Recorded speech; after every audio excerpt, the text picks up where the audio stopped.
يا ربي صل على محمد ما لها بالأفق نور كوكب.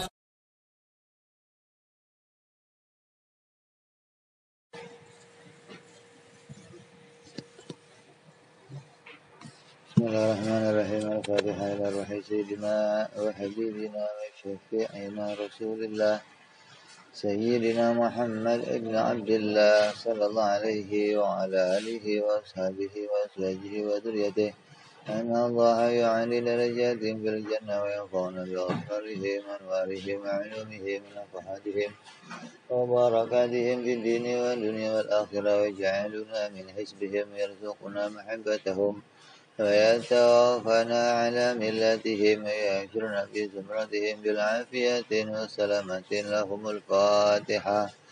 أعوذ بالله من الشيطان الرجيم. بسم الله الرحمن الرحيم.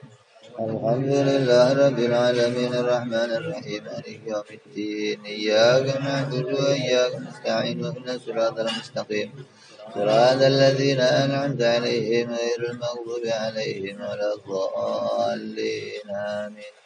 بسم الله الرحمن الرحيم. نويت تعلما وتعليما وتذكرا وتذكيرا والنفع والانتفاع والإفادة والاستفادة والحث على التمسك بكتاب الله وسنة رسول الله صلى الله عليه وسلم والدعاء إلى الهدى والدلالة على الخير ابتغاء مرضاته وقربه وثوابه وحسن الخاتمة مع اللطف والعافية وصلاح العاقبة. بسم الله الرحمن الرحيم. الحمد لله رب العالمين وبه نستعين على أمور الدنيا والدين والصلاة والسلام على رسول الله سيدنا وحبيبنا وشفيعنا ومولانا محمد صلى الله عليه وعلى آله وصحبه أجمعين. أما بعد. قال مصنف الكتاب حبيب الإمام الحبيب أبو عبد الله محمد بن يوسف السنوسي رحمه الله وغفر له ولوالديه. ثم إلى صيب شرها إمام إبراهيم البيجوري رحمه الله وغفر له ولوالديه ونفعنا بهما في الدارين. اللهم افتح قلوبنا فتوح العارفين وبحكمتك وانصر علينا برحمتك يا أرحم الراحمين. Ila anqal. Masih dalam pembahasan sifat mustahil.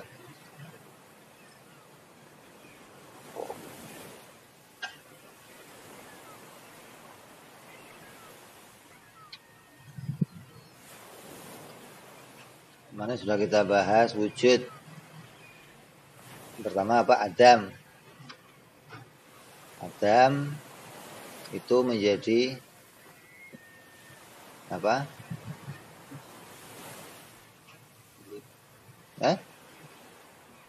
Adam sama wujud apa hubungannya?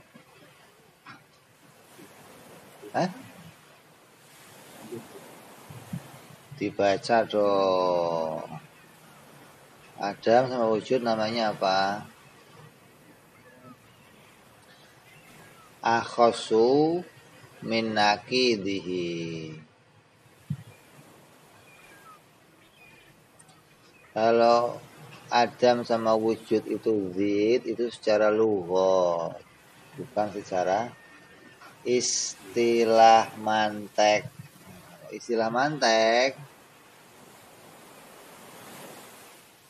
maka jadinya apa? Akhasu min nakidihi. Fala Adam akhasu min la wujuda alladhi huwa nakidul wujud. Terus hudus sama kidam apa? Musawi li nakidihi, sama dengan nakidnya. Nakidnya kidam tidak Kidam. Tidak kidam itu sama dengan kudus. Itu pengertian kudus secara hakikat. Adapun secara kudus secara lughawi maka diartikan apa? Kudus dimakna tajaddud. Kalau kudus dimaknai tajaddud, maka hubungannya dengan kidam itu akhasu min nakidhihi.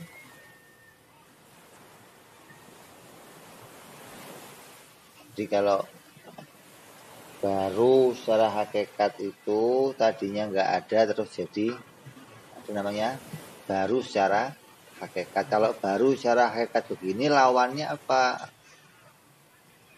Lainnya apa namanya? Kidam. Kidam jadi lainnya. Nggak ada tengah-tengah antara baru dan kidam. Maka disebut kidam itu akhasu musawili nakidihi. Tapi ada lagi orang yang mengatakan ada yang jadi tengah-tengah antara baru dan kidam. Apa itu? Apa? Tengah-tengah antara baru sama kidam apa? Hah? Lama. Itu baju baru atau baju lama? Hah? Baju lama. Istri kamu istri baru apa istri lama? Istri lama itu baru ya bukan?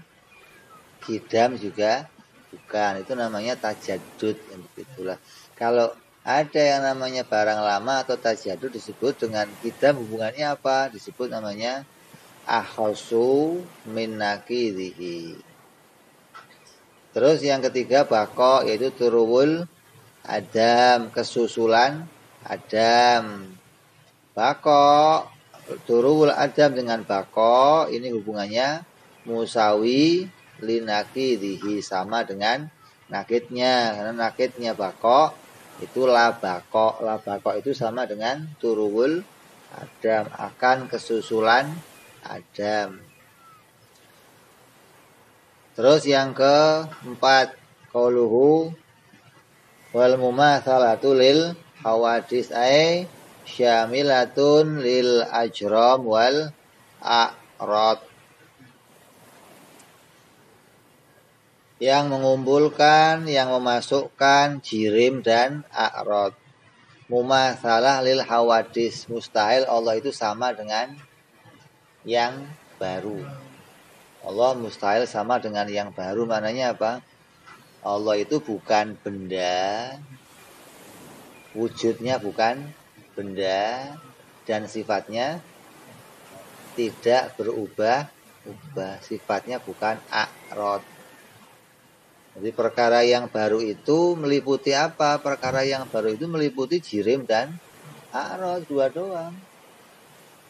Maka Allah itu mumatsalah, mustahil mumatsalah lil hawadis. Berarti Allah itu mustahil sama dengan jirim dan a'rad. Ukhza mimma ba'dahu wa taqabul bainaha wa bainal mukhalafah lil hawadis.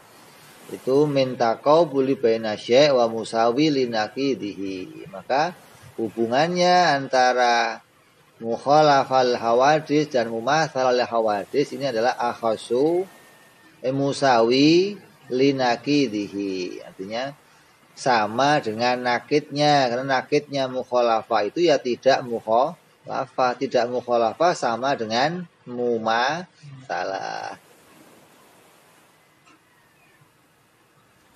Ala nusuki ma qablahu. Li'anna nakidil mukhalafal hawadis la mukhalafal hawadis baya'inul mumatsal hawadis. Wa'la, maka ketahuilah anna anwa al mumatsalatil hawadis al-ula ayyakuna jirman.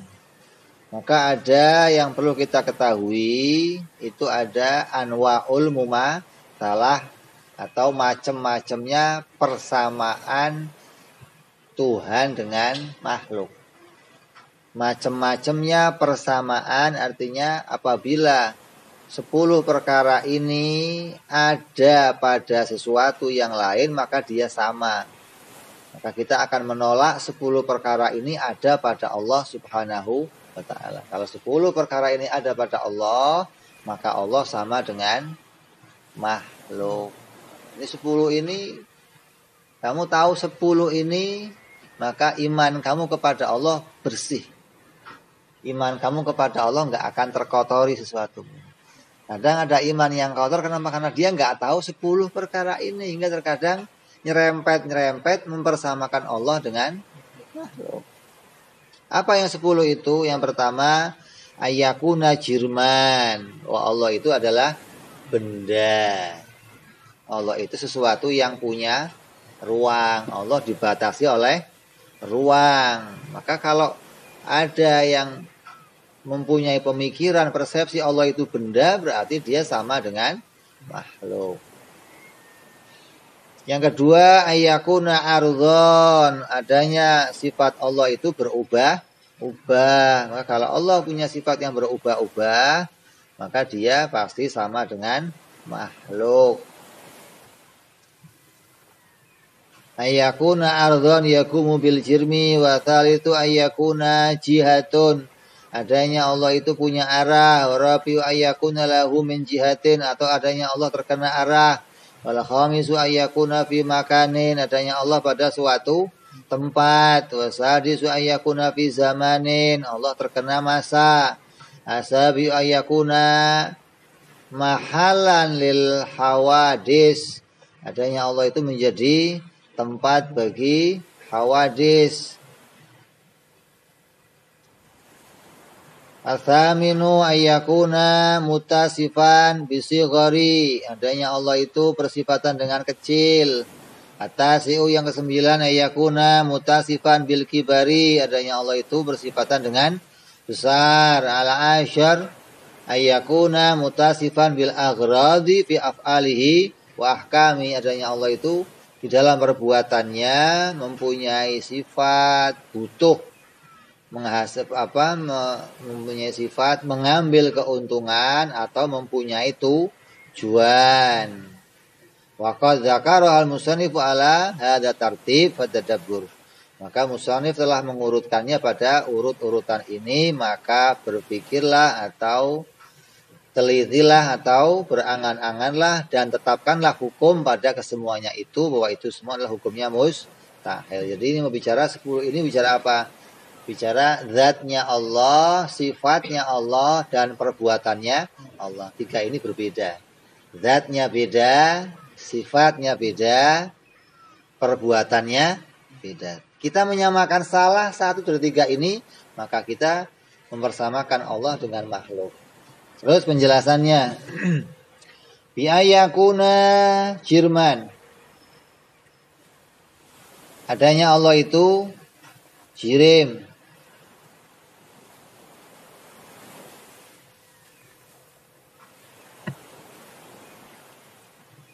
Hadza taswirul mumatsalatil hawadis bi anwa'ihal asyarah.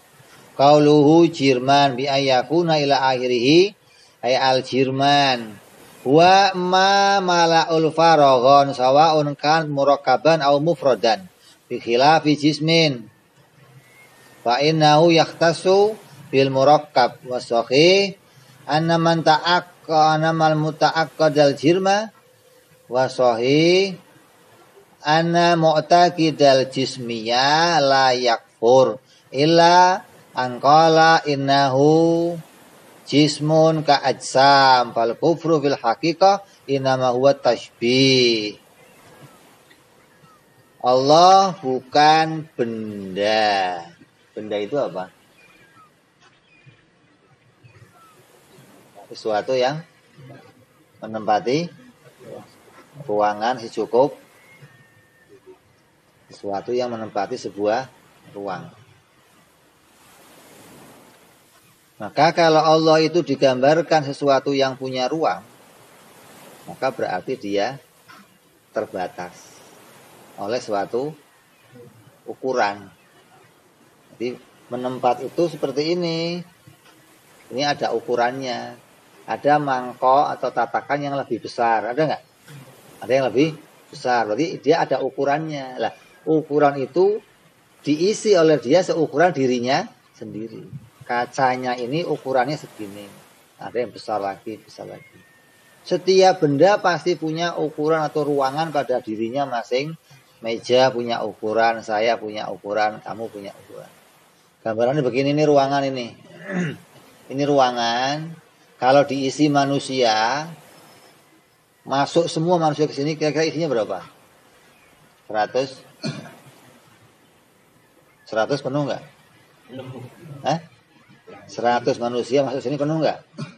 Berarti ruangan ini kalau diisi manusia dengan ukuran semanusia itu, maka ruangan ini akan terisi 100 orang. Kalau yang masuk gajah, berapa? 10 orang. Karena kenapa ruangan gajah lebih besar gitu loh. Jadi gajah itu membutuhkan ruang yang lebih.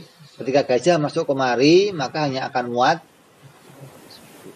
Ini masing-masing benda yang Allah ciptakan punya ruang dengan ukuran masing-masing. Lah Allah Subhanahu wa ta'ala yang menciptakan kita, mustahil Allah itu berukuran, mustahil Allah itu terbatasi oleh suatu ruang. Kalau Allah terbatasi oleh suatu ruang, berarti Allah sama dengan kita, sama-sama baru, sama-sama dicetak. Sesuatu yang punya ruangan berarti dia hasil cetakan. Ketika dia dicetak, maka dia punya ruang seukuran cetakan yang dimaui oleh pembuatnya. Allah bisa saja membuat makhluk yang paling besar, namanya apa? Arsy hingga sana. Ukuran makhluk yang paling besar. Ada makhluk yang paling kecil, apa namanya? Corona itu masih gede. Ada yang lebih kecil, mikroba, ada lagi sel, ada lagi ion, ada lagi, pokoknya apa itu yang namanya jirim? Jirim itu sesuatu yang mengambil ruang, baik dia itu tersusun atau tidak jirim yang tersusun namanya jisim. Jirim yang tidak tersusun namanya ya jirim. Jadi ada namanya disebut jauhar. Jirim yang tersusun namanya jisim. Jirim yang tidak tersusun namanya jauhar. Jauhar itu berarti dia terdiri dari satu ruang. Kalau jisim terdiri dari dua ruang. Karena dia terisi dari dua benda. Jisim dengan jisim kayak air. Air ini jauhar apa jisim? Jisim apa jauhar? Jauhar apa jisim? Boleh ngomong jauhar, boleh ngomong. Kenapa? Kalau dia dikatakan tersusun, maka tersusunnya dia dari perkara yang sama. Bawahnya air, tengahnya, atasnya, berarti susunannya namanya apa? Jisim. Kalau dia mau dikatakan jauhar, maka dia ketika dibagi, namanya apa? Dibagi lagi, berarti dia tidak tersusun dari perkara yang lain, tapi hanya tersusun dari satu unsur, namanya disebut jauhar. Nah kalau kita, wujudnya kita, ada apa ini? Kulit, apalagi? Darah, daging, tulang. Namanya apa ini? Jisim. Tersusun-susun dari perkara yang berbeda-beda. Jadi ada jisim, ada jauhar. Nah Allah itu mustahil jisim, mustahil jauhar. Tapi ada orang yang meyakini Tuhan itu benda. Ada yang mengatakan Tuhan itu jisim. Dia laki-laki yang duduk di singgasana dengan rupa yang ganteng tanpa bewok. Kan repot nyukur kalau bewokan nanti. Jadi Tuhan tidak berbrewok maksudnya.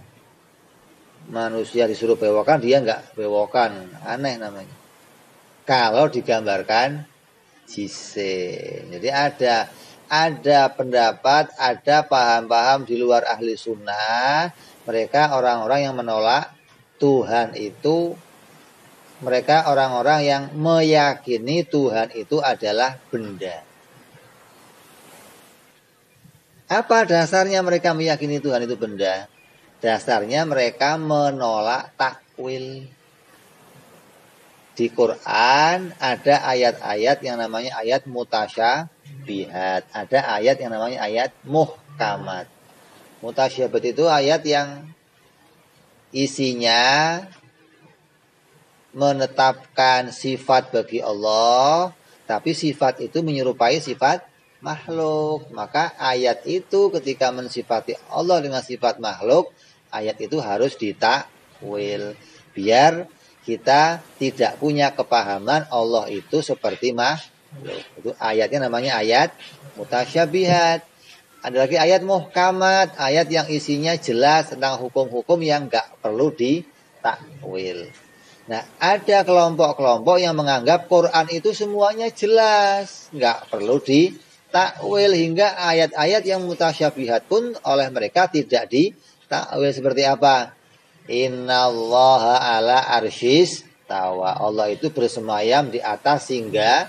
Karena mereka meyakini Allah itu ya betul-betul duduk di atas singgah.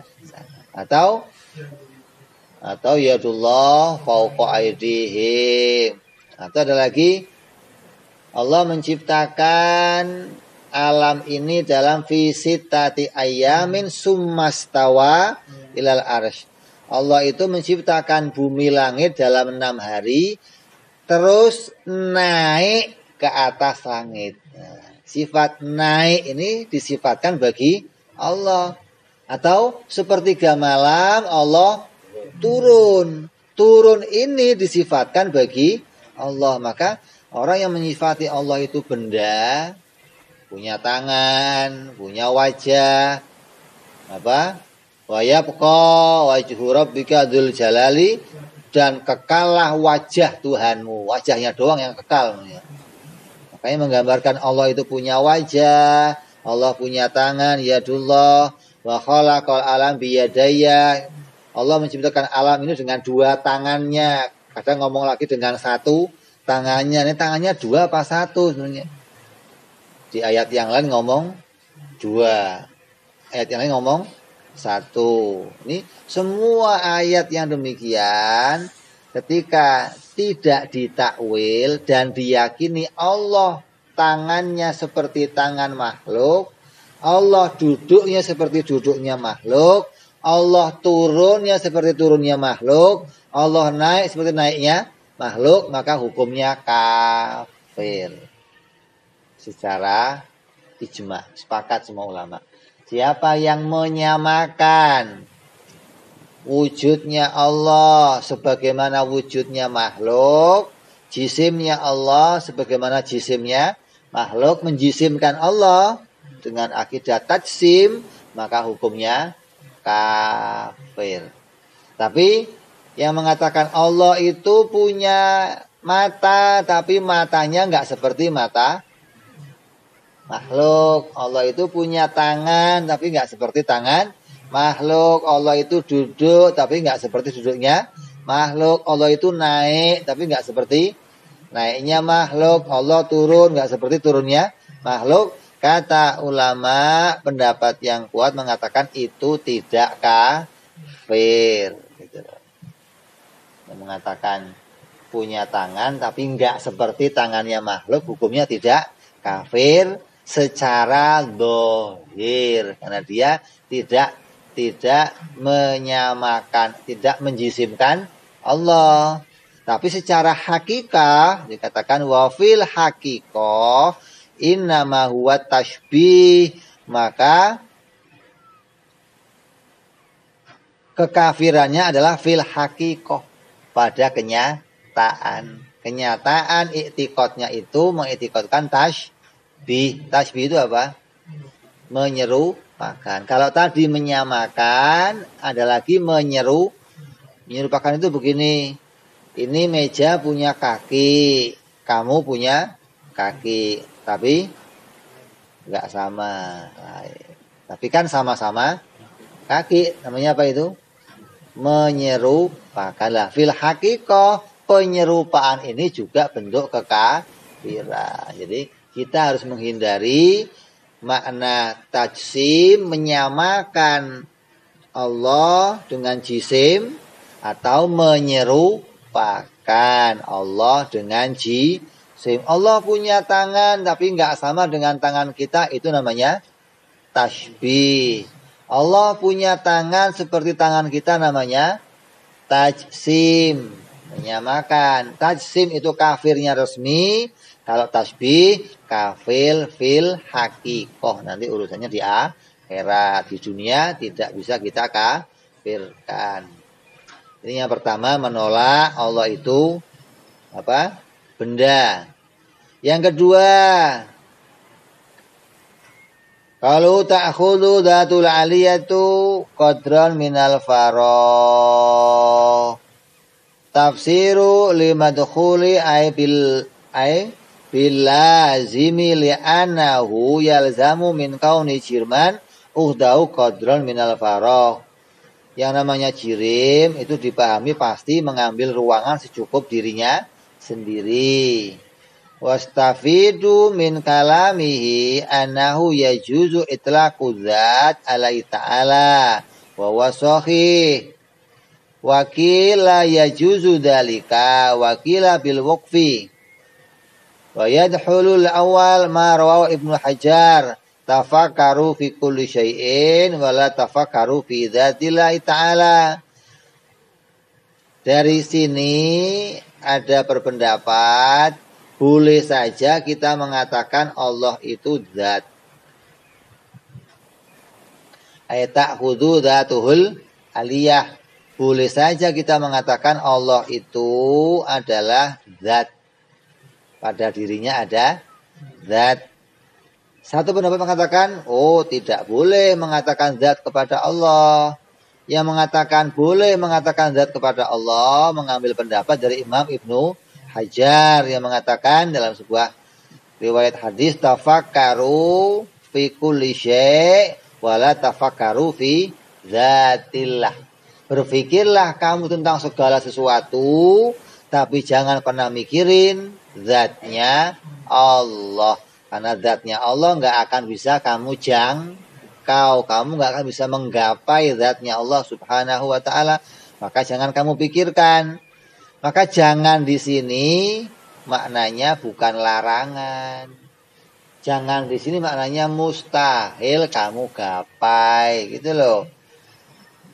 Sama aja kamu ada pungguk merindukan bulan. Jangan ngimpi gitu. Sudah pendek, cebol, mau ngeranggihnya bulan maksudnya. Artinya itu bukan larangan. Kenapa kok bukan larangan? Itu maknanya mau menunjukkan itu tidak akan bisa terjadi. Jadi kalau nggak bisa terjadi, kamu nggak usah nyapein diri, maksudnya berusaha tafakur zatnya Allah nggak akan ketemu lah. Tafakur zatnya Allah caranya bagaimana? Ya dari arah negatif, dari arah menegatifkan gitu loh. Menegasikan dari arah mensalbiahkan bahwa zatnya Allah bukan benda. Kita nggak akan bisa sampai kepada hakikatnya bagaimana, nggak bisa. Yang seperti apa zatnya Allah nggak bisa. Bisanya pakai apa? Yang negatifnya, yang bukannya. Nah yang bukan seperti apa? Ya seperti zatnya kita. Kalau Allah itu benda, berarti zatnya Allah baru, zatnya Allah diciptakan. Maka boleh menisbatkan zat kepada Allah sesuai kalam Ibnu Hajar al-Asqalani. Kemudian qaluhu qadran minal faragh ay miqdarun minal faragh wa huwa ma baina samai wal ardi wa tasmiyatu faraghan inahama huwa bihasabil wahm wa dzalika tusamma faraghan mauhuman wa illa fahuwa mamla'u bil hawa. Mamlu' bil hawa ghayatul amr. Ay al hawa jismun latif yatadakhalu ba'duhu fi ba'din idza khalla jismil akhar fi makanihi. Qadron minal faragh itu seukuran apa? Ta'khudhu datul aliyah qadron minal faragh, yaitu ruangan secukup dirinya sendiri. Alam ini, semua alam ini punya ruang antara langit dan bumi. Digambarkan ruangannya itu langit dan bumi. Atau kalau mau dibikin itu papan tulis loh. Papan tulis yang berisi makhluk, yang isinya gambarnya makhluk, wujudnya makhluk, itu antara langit dan bumi. Semua benda mengambil ruangan antara langit dan ya. Berarti kita gambarkan secara global langit bumi itu sebuah ruang. Nah, sekarang kita ngomong Allah di luar bumi apa di dalam bumi? Hah? Allah itu di luar bumi atau dalam bumi? Kalau Allah di luar bumi, di luar, berarti Allah terbatas. Terbatas oleh apa? Oleh ruangan. Bumi punya ruang sendiri, Allah ada di luar bumi, berarti dia punya ruangan sendiri. Tetanggaan. Ya. Kalau Allah di dalam bumi berarti tambah terbatas lagi dia. Jadi Allah tidak di luar, tidak di dalam. Kenapa? Di luar bumi itu ya ruangan, di dalam bumi juga ruangan. Maka Allah tidak terbatasi oleh ruangan. Lah, kalau misalnya begini, kalau bumi dan langit semua isinya hilang, ruangannya ada enggak? Ruangannya ada enggak? Bumi, langit, semuanya enggak ada. Ruangannya ada enggak? Ruangannya enggak ada. Yang ada apa? Yang ada apa? Yang ada hanya Allah. Jangan digambarkan, oh kalau langit bumi ini enggak ada, yang ada ya hanya Allah dan ruangan kosong. Enggak begitu.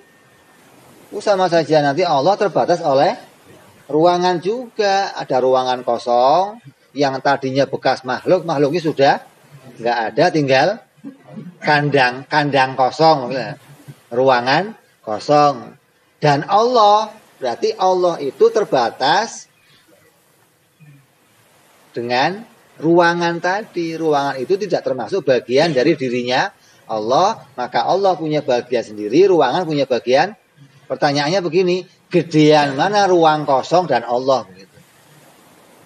Ini kan akan terjadi kontradiktif, berlawanan gitu. Makanya orang yang diajak berpikir dengan benar harus meyakini kalau alam ini enggak ada, maka ruangannya juga tidak ada.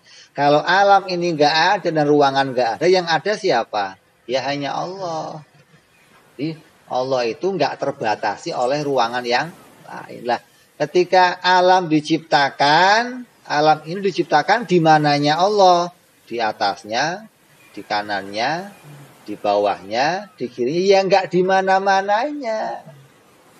Jadi ada orang yang kadang memaksakan diri untuk menganggap Tuhan itu sebuah benda yang berada pada suatu tempat, hingga dianggap terkadang kita itu ada di bawahnya Allah atau kita di atasnya Allah atau Allah di atas kita. Ini anggapan yang menganggap Allah itu sama-sama punya ruangan. Atau ruang itu begini, ruang itu apa-apa yang bisa yang diisi oleh yang lain yang kalau sesuatu itu nggak ada, maka akan diisi oleh udara.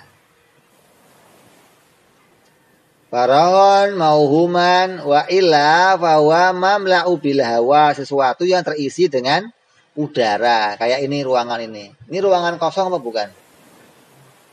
Isinya apa ini? Isinya apa? Berarti nggak kosong. Kalau ada gelas nggak ada air, isinya apa? Isinya apa? Udara. Kalau diisi air, udaranya kemana?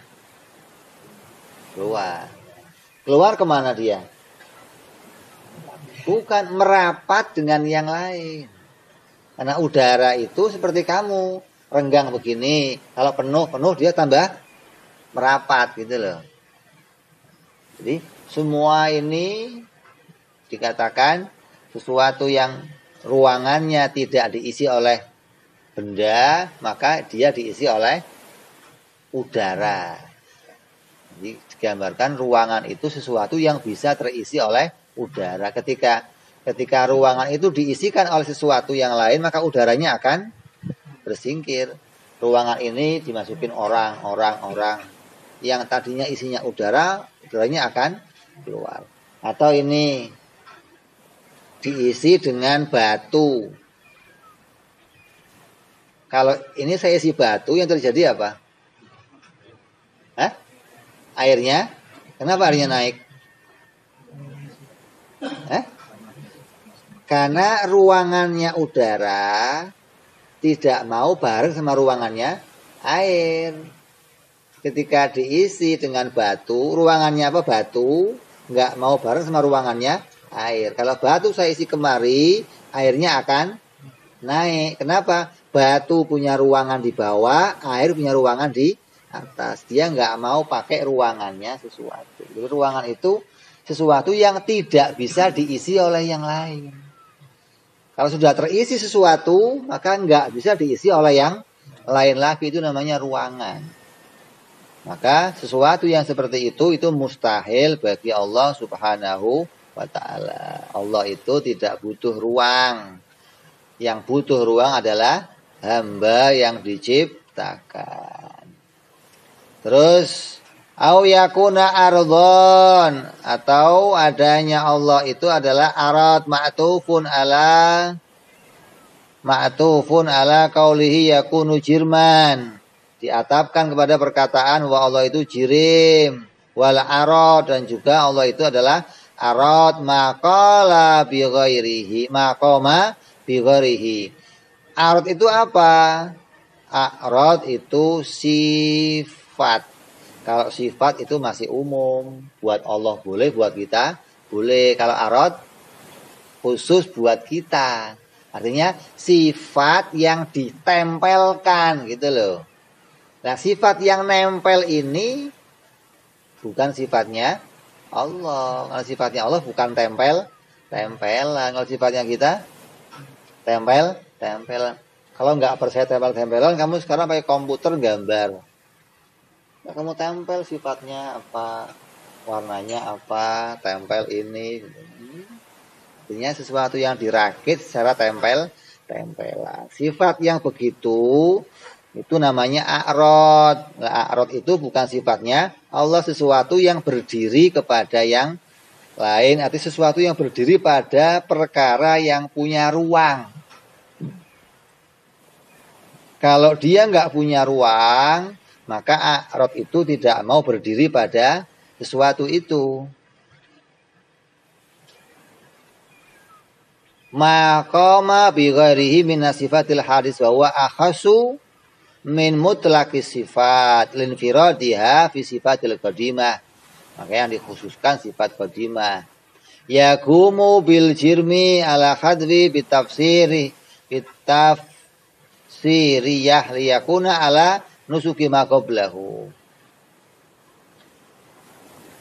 Au yakunu aradhan yaqumu bil jirmi, adanya sifat yang berdiri pada suatu benda, maka Allah itu sifatnya bukan suatu yang berdiri pada suatu benda. Contohnya kayak apa? Contohnya kayak merah, putih, hijau, kotak, bundar. tinggi, pendek, apalagi tertawa, cemberut, cemburu, suka, cinta, tersenyum, galau, marah, benci. Ini semua sifat-sifat ini sifat yang ada pada hawadis, mustahil jadi sifatnya Allah. Kalau ada orang ngomong Allah marah, wah, ini serem ini. Allah marah, Nabi marah, Dudung marah, Satpol PP marah, Pak RW marah semua. Ini kerjanya kok sama semua, marah semua. Nah, sifat marah ini mustahil bagi Allah. Sifat marah itu sifatnya makhluk yang nggak boleh disifatkan pada Allah. Kenapa marah nggak boleh jadi sifatnya Allah? Marah itu sifat yang mengalami perubahan. Tadinya nggak marah berubah jadi, maka nggak mungkin.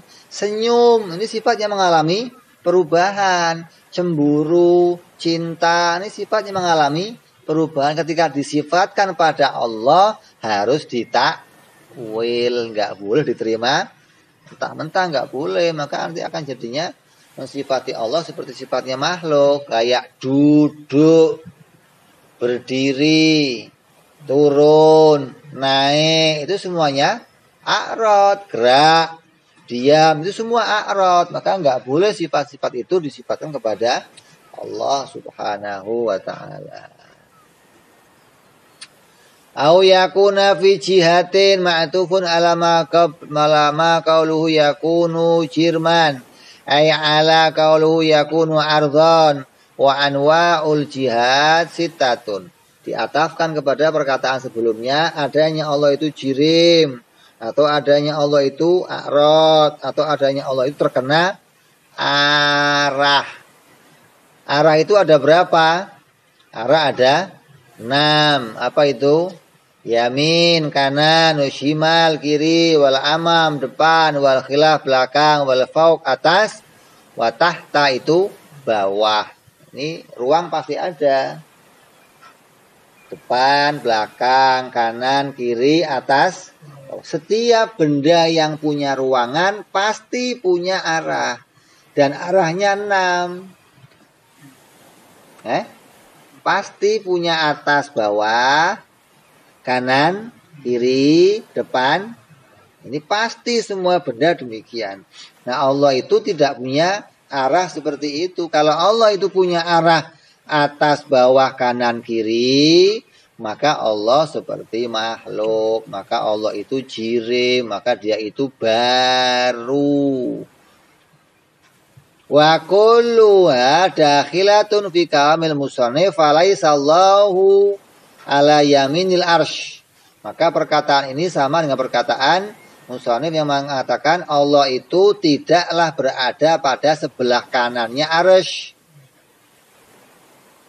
Falaisallahu ala yaminil arsh wala an shimalihi, atau Allah ada sebelah kirinya arsh, wala amamihi, atau di depannya arsh, wala khalfihi, atau di belakangnya arsh, wala fauqi, atau di atasnya arsh, wala tahtau, atau di bawahnya arsh, wal yahdhar kullu hadrin mimma ya'taqidul ammah min anallahu ta'ala fauqal alam. Maka berhati-hatilah kalian kepada pendapatnya, keyakinannya, cara berpikirnya orang-orang awam yang mengatakan Allah itu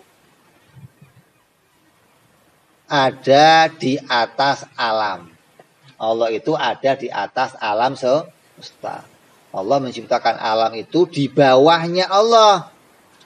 Lakinna sahih annal mu'taqada jihad la yakfur kama qala Ibnu Abdussalam. Sebagaimana dikatakan oleh Imam Ibnu Abdussalam wa qayyadahu Nawawi, dan dikuatkan oleh Imam An-Nawawi bi ayyakuna fil minal ammah, apabila dia itu kelompoknya orang-orang ammah.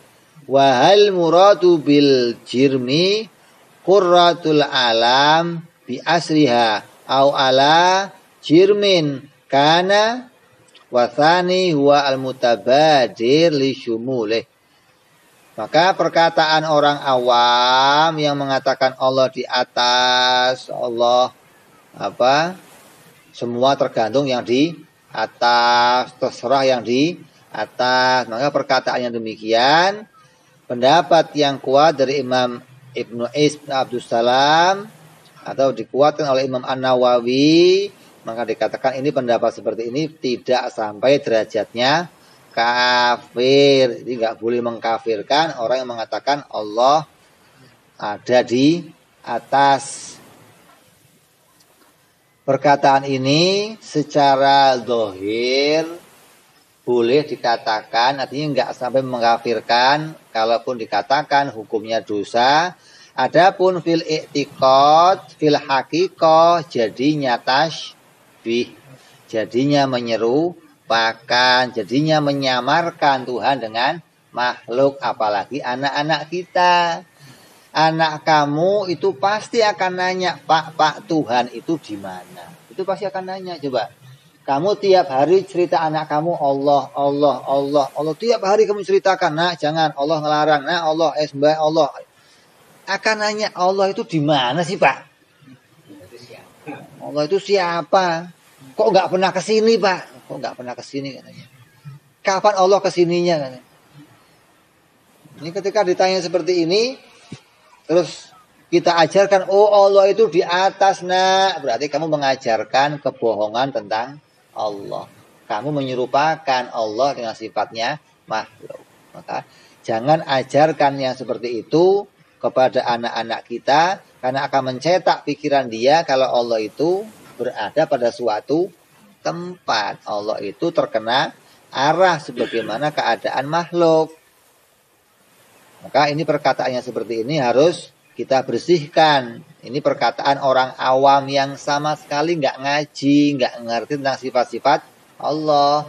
Nah, itu orang awam lah. Orang awam mau dihukumi bagaimana? Wong orang awam. Makanya jangan ikut-ikut perkataan orang awam. Itu kan tapi artis, Beb. Ya, artis itu apa? Awam bukan? Hah? Bukan awam lagi artis mah. Kalau artis ngertinya pulus, ngerti. Kalau urusan ilmu enggak ngerti. Makanya kalau kita mau ikut-ikut orang awam, ini kita yang disalahkan. Udah tahu orang awam kok diikuti. Lu mau ikut orang pinter, orang awam kok diikuti. Jangan ikut-ikut pendapatnya orang awam. Ini pendapatnya Imam Nawawi yang mengatakan bahwa perkataan itu tidak sampai pada kekafiran. Adapun perkataan bi ayakuna minal amah. Terus perkataan lagi, wahal al-muradu bil jirmi. Apakah yang dimaksud dengan jirmi itu qurratul alam? Itu adalah apa? Bola bumi bi asriha dengan keseluruhannya, au ai arjir min kana, atau jirim yang masing-masing atau punya ruangan sendiri-sendiri. Wasani wal mutabadir li syumule. Ini awalnya mana?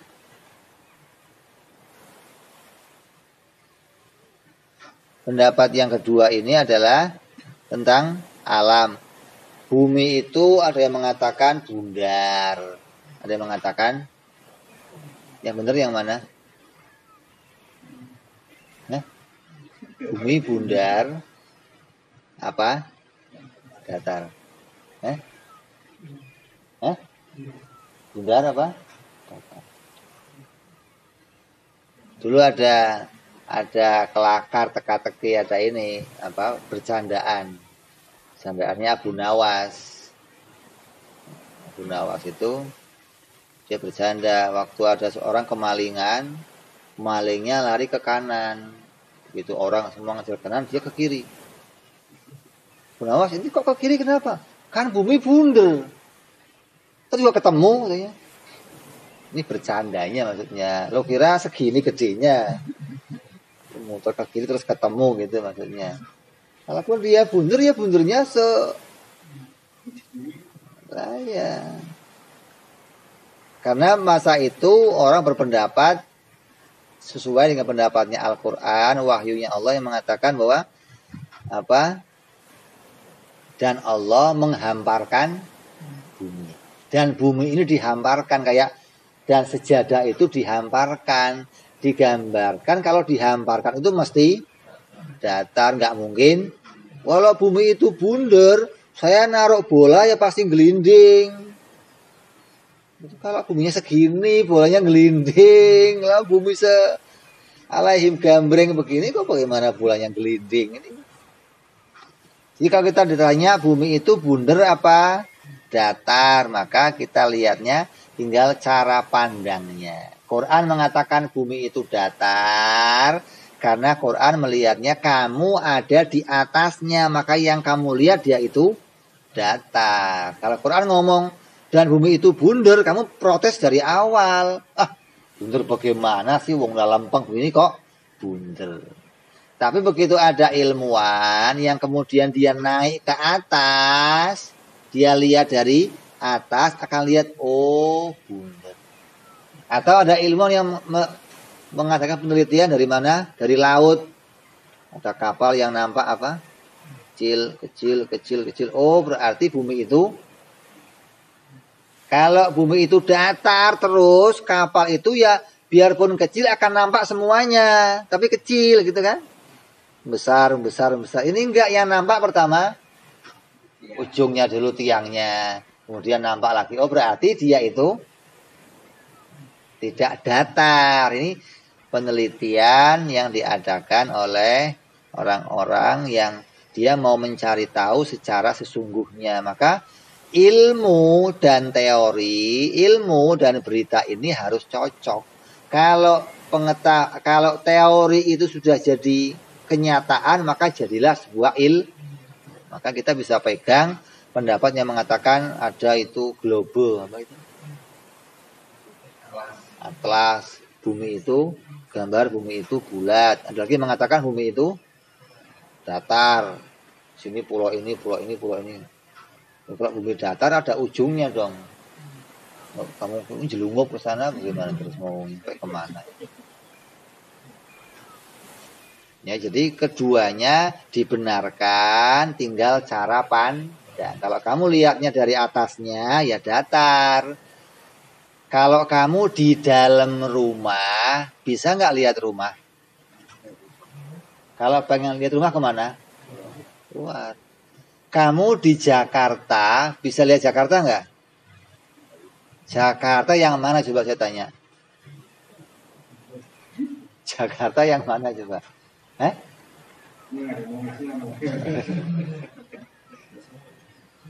Ada berapa Jakartanya? Banyak. Kalau pengen lihat Jakarta harus ke Bogor dulu, baru itu loh Jakarta. Oh iya, itu loh. Jadi kalau mau lihat sesuatu dari luarnya, maka kita akan jelas tentang bumi. Kalau kita keluar dari bumi akan tahu, oh kondisinya lurus atau kayak inilah. Kalau kamu lihatnya begini jadinya apa ini? Datar begini. Bundar, tinggal kamu lihatnya. Oh, bukunya kok apa? Kotak tipis. Kalau begini kan gede. Begini tipis. Tinggal bagaimana caranya kamu memandang.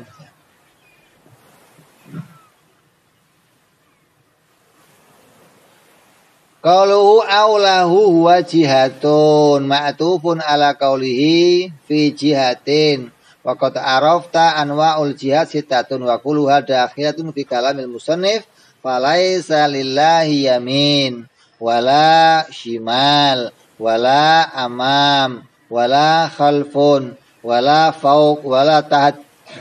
Dan yang kedua, Allah itu tidak punya arah.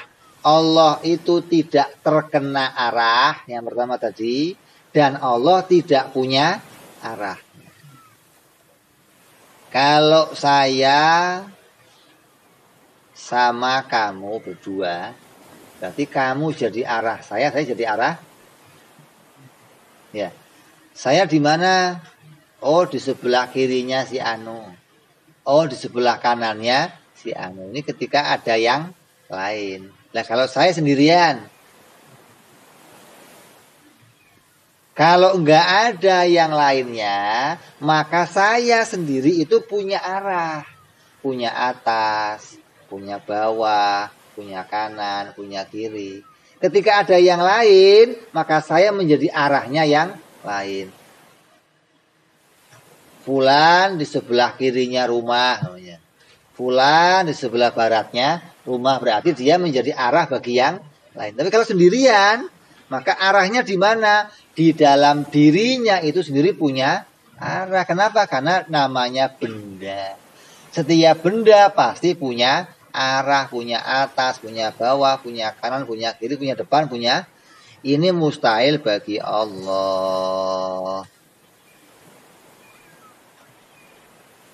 Falyahdzar kullu hadzrin mimma ya'taqidul ammah min anal alam tahta Allah. Lakinna sahih mu'taqidan li jihatin la yakfur kama alimta waqtulifa fakil al jihatu mukhtasatun bin nau'il insani duna ghairihi walau hayawan wala tudhaful jihad ilaihi illa bi wasitatil insan wa ala hadza yakunu qawluhu an yaminil minbar. Masalan al khilaf al mudhaf wa takdir an yamini mula sikul mimbar anahwu dzalik wa tahqiq annaha laisat mukhtasatun bihi bal tudhafu lahu wa li ghairihi wa ala hadza yakunu qauluhum an yaminil mimbar masalan ala dhahirihi. Ada lagi pendapat aneh yang mengatakan jihad atau arah itu hanya boleh bagi manusia. Yang lain manusia nggak boleh. Selain manusia siapa? Hewan, pohon, motor. Ini nggak punya arah katanya. Begini namanya. Saya ada di sebelahnya mimbar. Nggak boleh. Mimbar itu nggak punya arah. Gitu.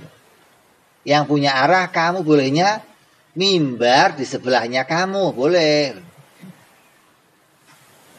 Jadi kalau kita ngomong itu ambilin gelas di sebelahnya motor. Nggak boleh. Motor nggak boleh sebelah. Gitu.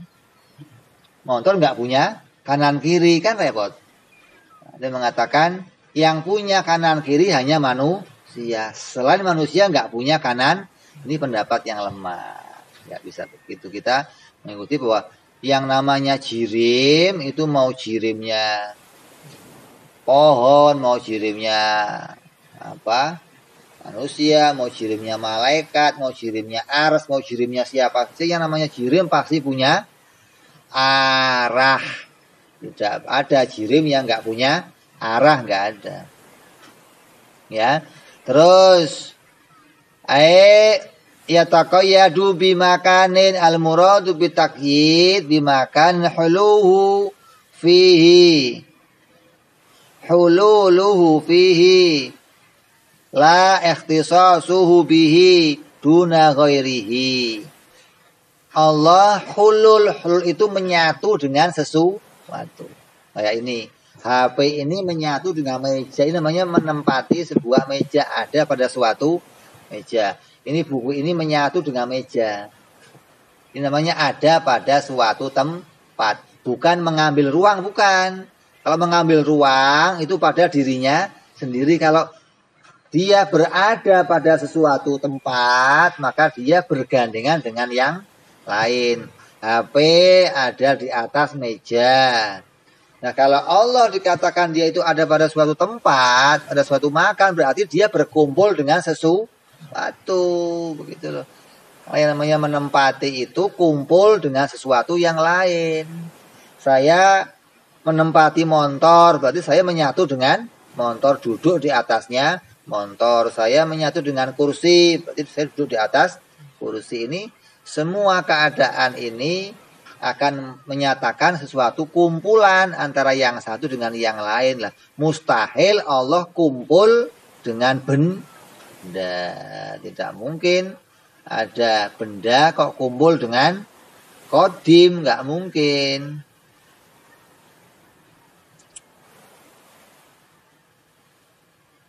Wa in kana huwa mutabadziru minal lafzi taqyid wal makan inda ahli sunnah wal faragh al mauhum. Walaupun inkana adanya keadaan yang nyata di dalam pemahaman secara lafaz yang dikoyiti bahwa makan menurut ahli sunnah itu adalah faragh, ruangan yang mauhum yang bisa dipahami.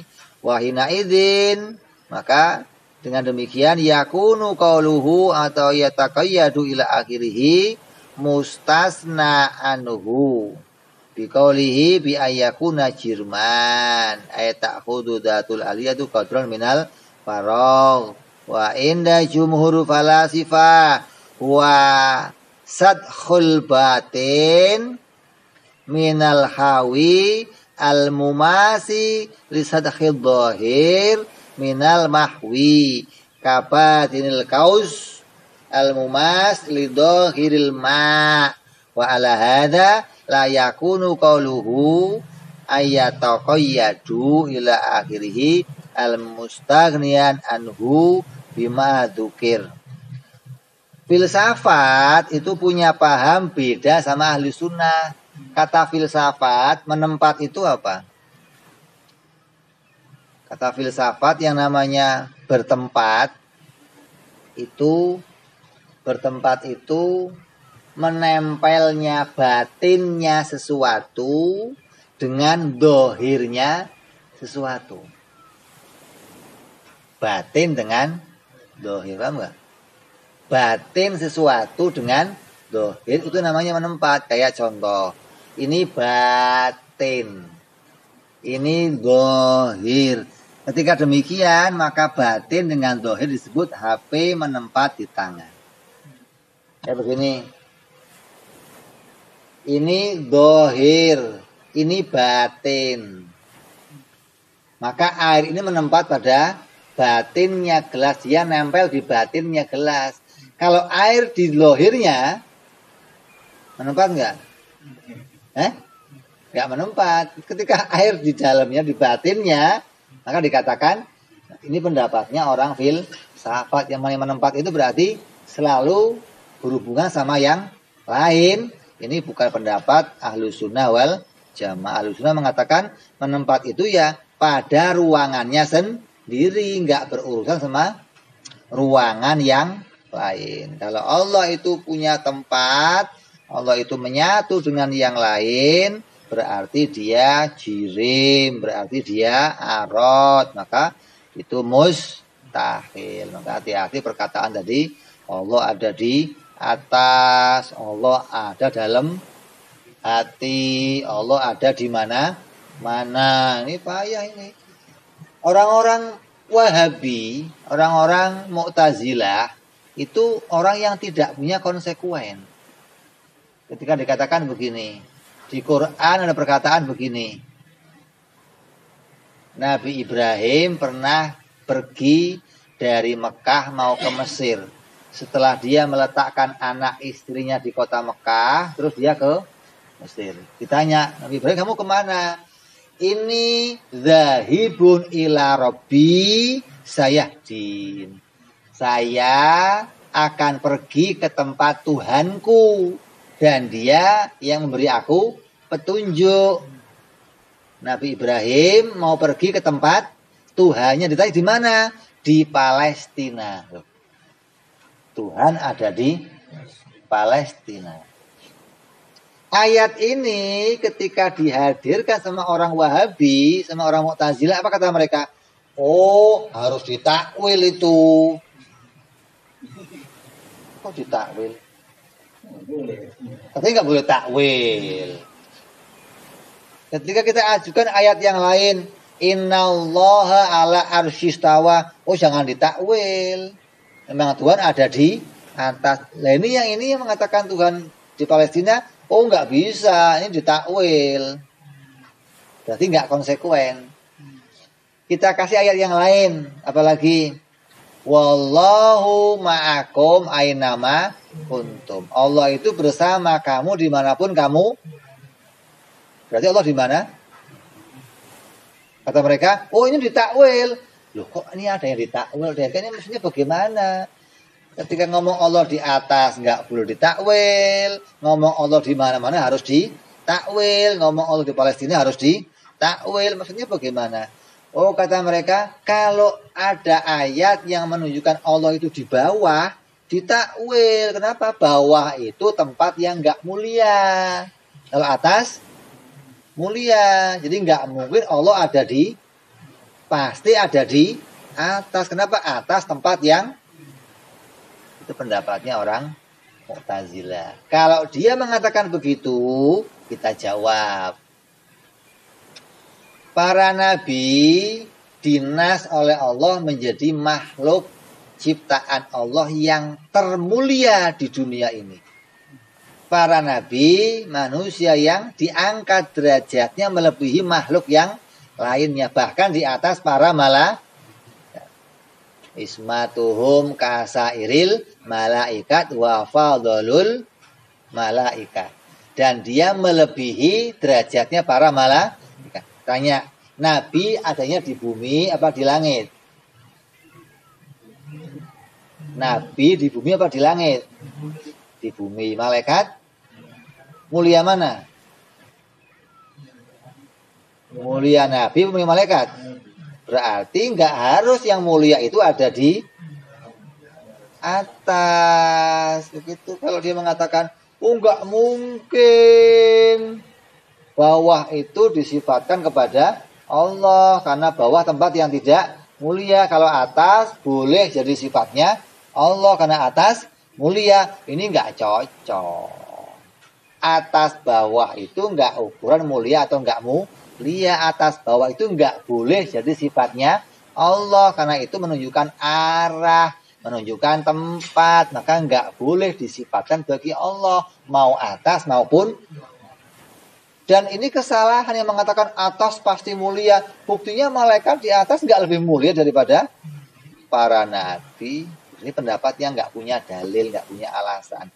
Mereka mensifati Allah dengan hawa nafsunya. Mereka mensifati Allah dengan teks-teks yang mereka angan-angankan. Ini lebih cocok bagi Allah. Bukan pakai dalil, bukan pakai fakta. Makanya hati-hati sama perkataan-perkataan mereka yang terkadang membawa kita diadu dengan Quran. Oh, afillahi syakun, apa kamu ragu kepada Allah? Afillah, apa kamu ragu terhadap yang di langit? Nah, ada ayat Quran yang mengatakan, apa kamu ragu kepada yang di langit? Perkataan ayat itu bukan menuju kepada Allah, maksudnya kepada malaikat Jibril sebagai raja penguasa semua hamba yang ada di langit. Malaikat Jibril itu diberitakan dia ada di langit, yang dia senantiasa turun menyampaikan wahyu kepada Rasulullah. Maka dikatakan, apa kamu ragu kepada Jibril yang ada di langit? Bukan, apa kamu ragu kepada Allah? Bukan Allah yang dimaksud. Jadi dimaksud apa yang di langit itu adalah malaikat Jibril. Ini banyak orang salah paham masalah ini. Dianggap ayat itu menunjuk kepada, apakah kamu ragu kepada Allah yang ada di langit? Bukan, itu menunjuk kepada malaikat Jibril alaihissalam. Terus ayataqayyadu bi zamanin, atau adanya Allah terkena zaman. Ini yang sering lagi nih. Bi an taduru alaihil aflak, Allah terkena perputaran waktu. Au yakiru alaihi jadidan, atau Allah itu terkena dua arah yang baru, tadi dan sekarang. Atau tadi ada, sekarang ada lagi. Mamluk maklumun izalatil lil ibham. No.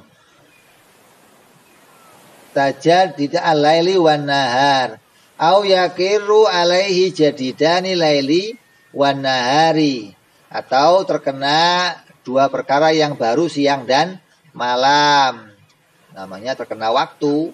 Wal masyhur anna zaman wa harakatul fulki wakila wa muqaranatul mutajaddidatul mauhum litajaddudil maklum izalatul ibham kama fi qaulika ataika tulu'i syamsi wakila ghairu dzalik waqtara ba'dul muhaqqiqin annahu min muwafiqil uqul wa wal haq.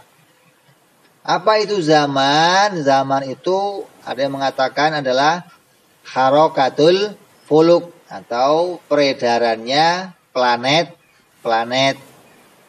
Ada yang mengatakan zaman itu apa? Adalah pergantiannya siang dan malam. Ada lagi mengatakan zaman itu apa? Harakatul fulki. Atau ada yang mengatakan muqaranatul mutajaddidah al-mauhum, yaitu pergantiannya perkara yang baru secara dipahami. Lamanya itu ya kira-kira, lama itu berapa kira-kira, nggak bisa diukur yang sekian 1 jam itu lama atau sehari itu lama, nggak bisa diukur begitu. Kamu nunggu bis 1 jam itu lamanya luar biasa. Ente nunggu horok kamar mandi 2 menit aja, Allah lamanya minta ampun. Tapi ada nunggu yang waktunya lama tapi kayaknya sebentar aja, santai aja. Kayak apa? Kamu nunggu pacar kamu datang udah 1 jam. Udah lama mas? Baru aja duduk. Belum lama. Wadah kalau disuruh nungguin berak 1 jam, waduh bisa kejar-kejar pintu. Ini lama atau sebentar itu ukurannya apa? Nggak bisa, ada yang mengatakan nggak bisa diukur, hanya dipahami saja. Kama fi qaulika ataika tulu'i syamsi, aku akan mendatangimu nanti waktu matahari muncul, nanti pagi hari. Wakila ghairu dzalik, ataupun yang lain-lainnya. Waqtar ba'dul muhaqqiqin anahu min muwafiqil uqul wa wal haq. Artinya pendapat yang dipilih dari antara para muhaqqiqin bahwa zaman itu apa? Adalah sesuatu yang cocok dengan ukul, dengan pendapatnya akal. Sesuatu yang sesuai dengan apa yang dipahami oleh akal. Zaman itu adalah lamanya sesuatu. Zaman itu apa? Panjangnya masa atau ukurannya apa? Kalau mau diukur masa itu diukur pakai apa? Masa itu diukur bisa pakai macam-macam.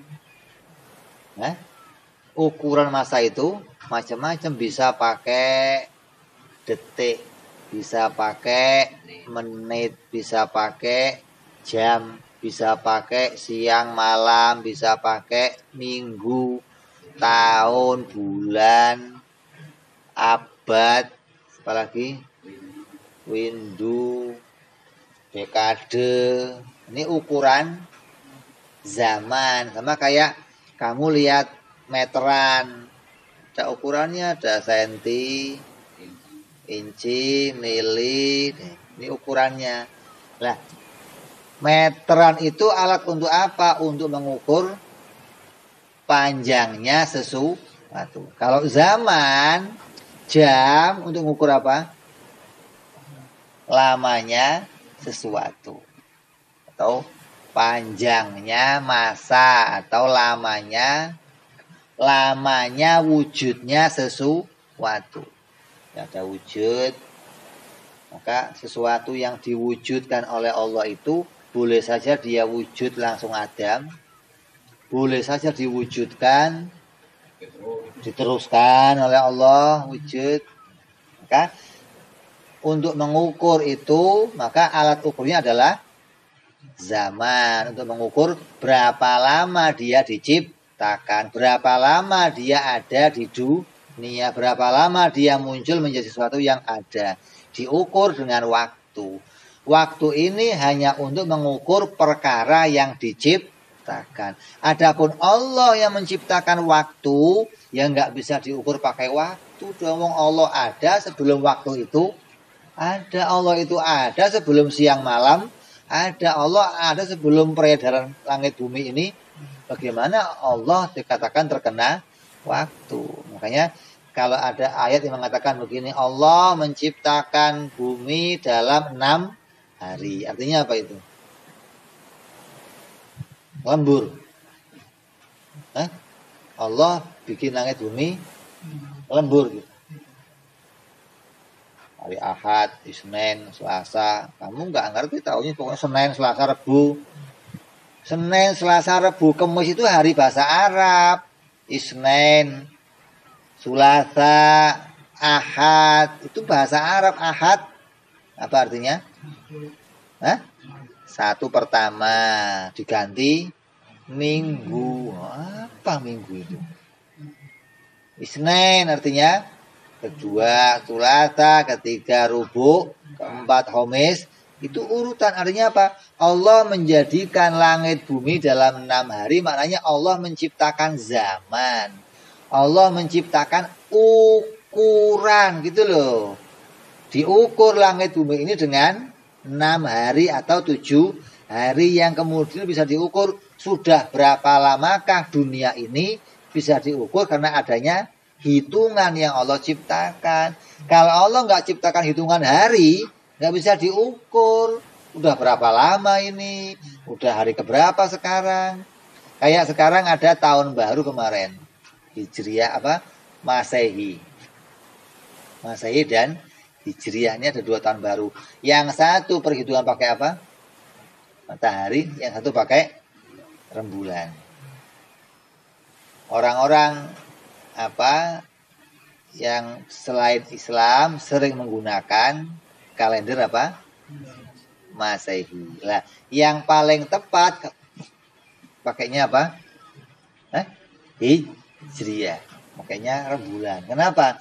Kalau kamu pakai rembulan, kamu tertidur 2 hari, 3 hari kamu tidur, terus kamu bangun. Kamu keluar rumah bisa tahu sekarang tanggal berapa. Tapi kalau kamu kok pakainya kalender matahari, kamu tidur 2 hari, bangun, gajian hari apa ini? Ini tanggal berapa sekarang? Kamu nggak bisa tahu gajian tanggal berapa. Harus tanya kalender. Makanya apa? Lebih sempurna hitungannya pakai rembulan karena sewaktu-waktu kapan saja akan sesuai hitungannya. Tapi kalau matahari hanya diurutkan, kamu hilang urutannya ya hilang, nggak ngerti ini sekarang tanggal berapa ini, nggak ngerti. Tapi kalau bulan bisa diketahui tanggal berapa sekalian, besok tanggal berapa, tanggal satunya kapan bisa diketahui. Kenapa? Karena hitungannya jelas. Maka nggak boleh kita mengatakan Allah terkena waktu. Maka hati-hati dengan perkataan yang di Quran mengatakan apa? Bahwa Allah itu apa? Menciptakan seorang hamba pada waktu tertentu. Ya, ada perkataan di Quran apa? Perkataan yang menisbatkan Allah itu menciptakan pada terkena pada waktu-waktu tertentu. Kayak contohnya ayat apa?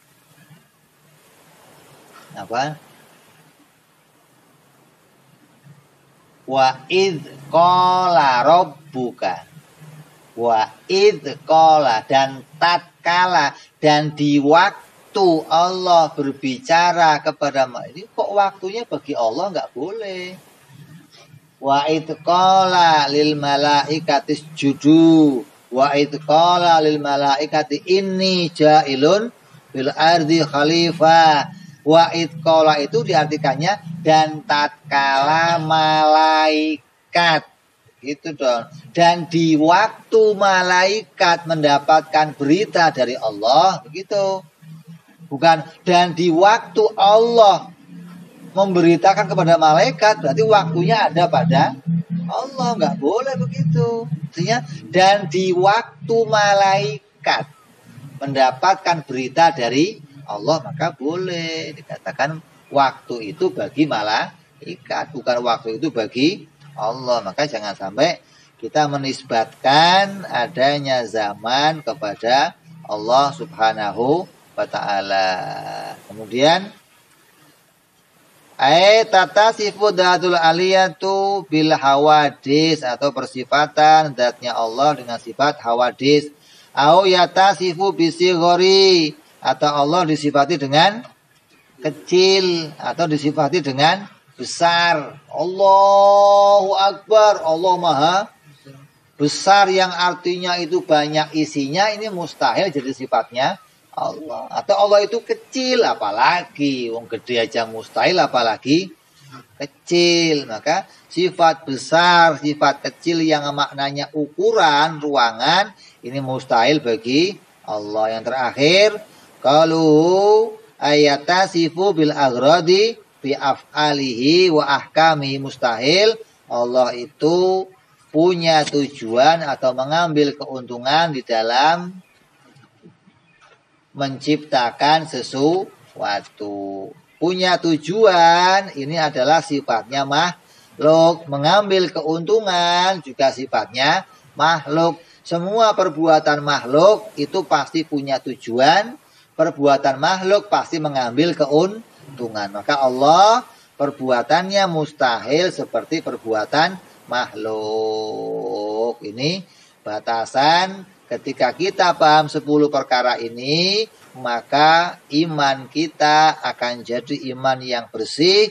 Tidak sampai kita mensifati Allah dengan sifat-sifat yang sama dengan sifatnya makhluk. Mudah-mudahan hati kita dijaga oleh Allah, iman kita dibersihkan oleh Allah, dijadikan iman yang sama dengan imannya para mu'alliful kitab, imannya para sholihin, imannya para tabi'in, imannya para syuhada, yang mereka imannya bersih dari kekotoran, bersih dari kekafiran. Dan mudah-mudahan kita mati membawa iman yang bersih, iman yang tidak sampai kotor, hingga kita selamat dunia sampai akhirat. Bijahi Nabi Muhammad sallallahu alaihi wasallam. Lahumul Fatihah. A'udzubillahi minasyaitonirrajim.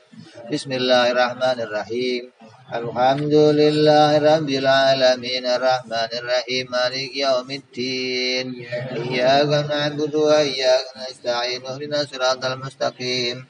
Siratal ladzina an'amta 'alaihim ghairil maghdubi 'alaihim waladdallin. Amin. Ya Rabbana qarabna bi anana qarabna وأننا أسرفنا على الله أشرفنا وتوب علينا توبة تغسل لكل عوبة وصلنا أوراتي وأمن رواتي واغفر لوالدينا والأهل والإخوان وسائر الهلان وكل ذي محبة أو جيرة أو صحبة والمسلمين أجمع من ربي اسمه فضلا وجودا منا لا باكتساب منا بالمصطفى رسولنا ضبي كل سولي صلى وسلم ربي عليه عند الحبي وآله وصحبه عدد طنس صحبي walhamdulil ilahi bil bani wa dalahi. Subhana rabbika rabbil izzati amma yasifun. Salamun alal mursalin walhamdulillahi rabbil alamin. Ada pertanyaan juga?